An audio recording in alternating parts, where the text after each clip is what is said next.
अहम खबर देखिए, रूसी वॉरशिप मोस्कवा के डूबने पर दुनिया की बड़ी टेंशन।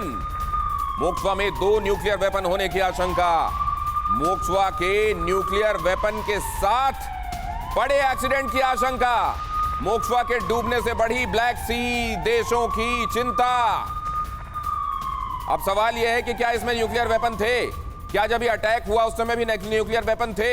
और क्या जब यहां डिस्ट्रक्शन हुआ इस वॉरशिप में तो वो न्यूक्लियर वेपन भी उसकी जद में आए हैं क्या? और अगर ऐसा है तो ये कितना बड़ा खतरा है शिवाज सर?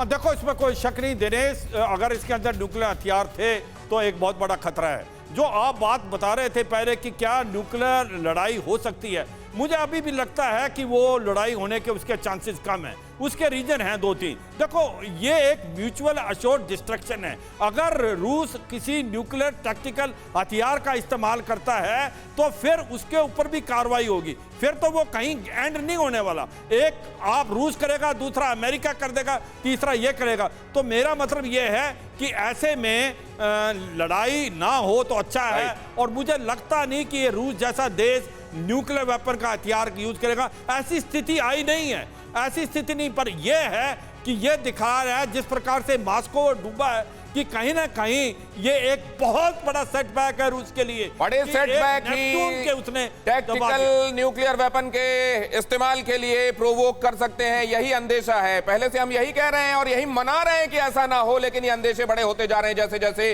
ये वॉर खिंचता चला जा रहा है। 51वें दिन में आज प्रवेश कर गया है। एक अहम खबर मैं आपको दिखाता हूं। ज़ेलेंस्की को पकड़ा जाए, अगर ज़ेलेंस्की को काबू में कर लिया जाए तो शायद इस वॉर को रोकने की दिशा में पुतिन कदम बढ़ा सकते हैं।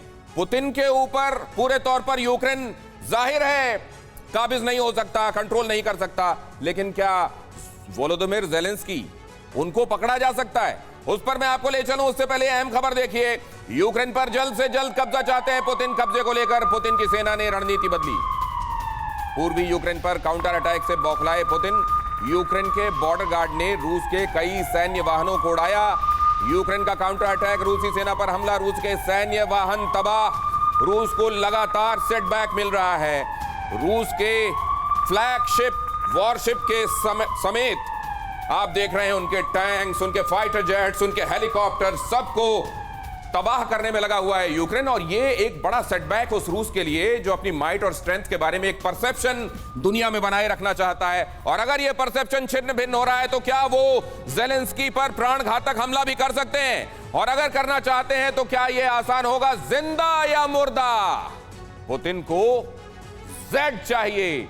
ये जेड अगर आप डिकोड करेंगे, जो उनके टैंक से लेकर आसमान तक में उन्होंने एयरक्राफ्ट के धुएं से लिखने की कोशिश की है, ये है ज़ेलेंस्की, वोलोदिमीर ज़ेलेंस्की। क्या ज़ेलेंस्की को पकड़ना इतना आसान है? जिंदा या मुर्दा? पुतिन को जेड चाहिए। ये जेड आसान है क्या? ज़ेलेंस्की की लोकेशन ये बताया जा रहा है, और ये बताया जा रहा है एक्सपर्ट्स की तरफ से। वो जो निगाहें रखे हुए हैं उन्होंने क्या बताया है? ज़ेलेंस्की की लोकेशन को ट्रेस कर पाना नामुमकिन है।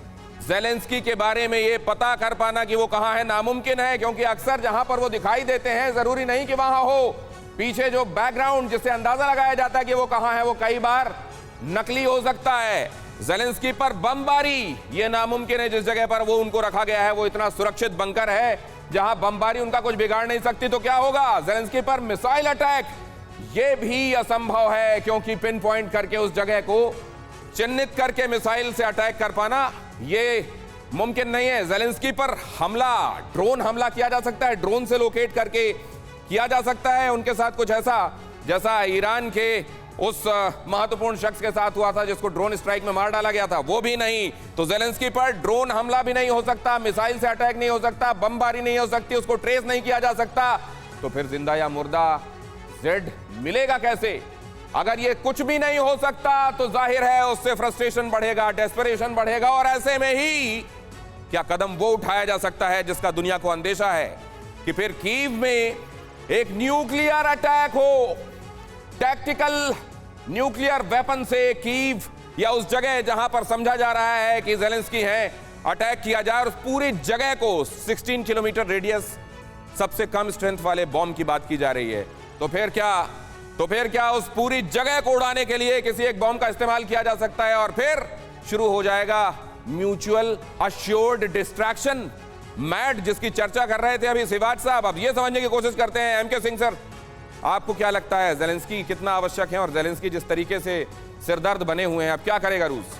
देखिए कैसी विडंबना है, ज़ेलेंस्की तो बिल्कुल बचाव में है, छुपे हुए हैं, एक बहुत फोर्टिफाइड बंकर में है, लेकिन उनकी जनता सड़कों पर त्राहिमाम कर रही है। ये विषय अलग है, लेकिन चलिए जो आपने पूछा कि आगे कैसे इसमें क्या होगा, मेरे को लगता है, मेरा जो अपना पर्सनल विचार है कि टैक्टिकल न्यूक्लियर वेपन का अगर इस्तेमाल होता है तो हो सकता है उससे लड़ाई वहीं समाप्त भी हो जाए, क्योंकि ये इस प्रकार का एस्केलेशन होगा जहां ये संभव हो कि लड़ाई वार्ता पे पहुंच जाए। मतलब ये टैक्टिकल न्यूक्लियर वेपन हो सकता है वार्ता की टेबल पर आखिरकार किसी एक को रजामंद होने के लिए। क्या अब यहां तक बात पहुंचने के बाद ही शिवाज सर कुछ होगा, उससे पहले बातचीत की टेबल पर कुछ नहीं होता दिखाई देता क्या? ये पहले एम्बेसडर गोयल से मैं समझना चाहता हूं, उसके बाद शिवाज सर आपके पास आता हूं। एम्बेसडर गोयल, देखिए बात यह है कि जिस तरह से ये जंग आगे बढ़ती चली जा रही है, रशिया के पास ऑप्शंस लिमिटेड बहुत कम होते चले जा रहे हैं।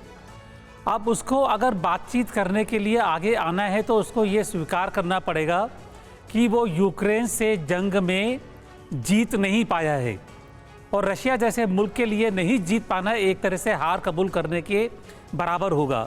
तो ऐसी सिचुएशन में आगे क्या हो, बड़े एक जैसे होता है ना कि डूबते हुए को क्या नहीं कर सकता है ये, मरता क्या ना करता।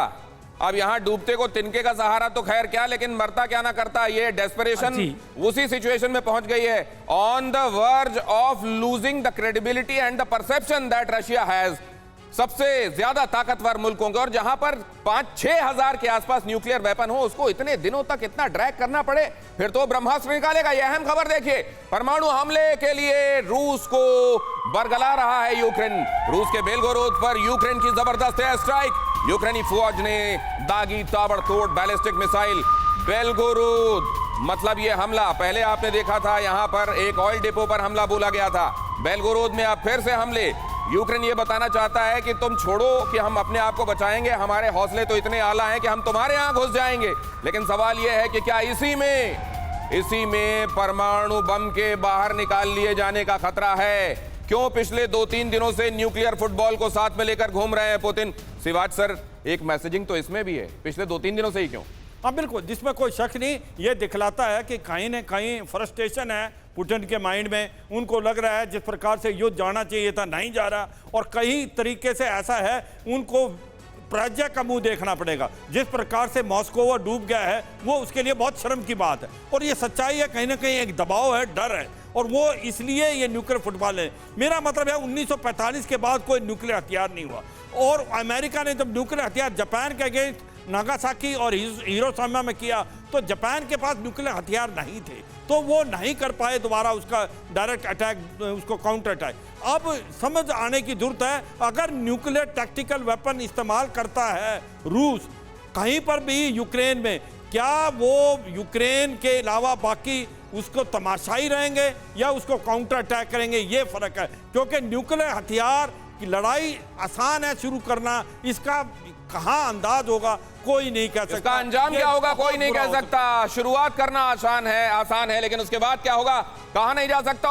परवाह देश की, सोमवार से शुक्रवार रात 10 बजे TV9 भारतवर्ष पर।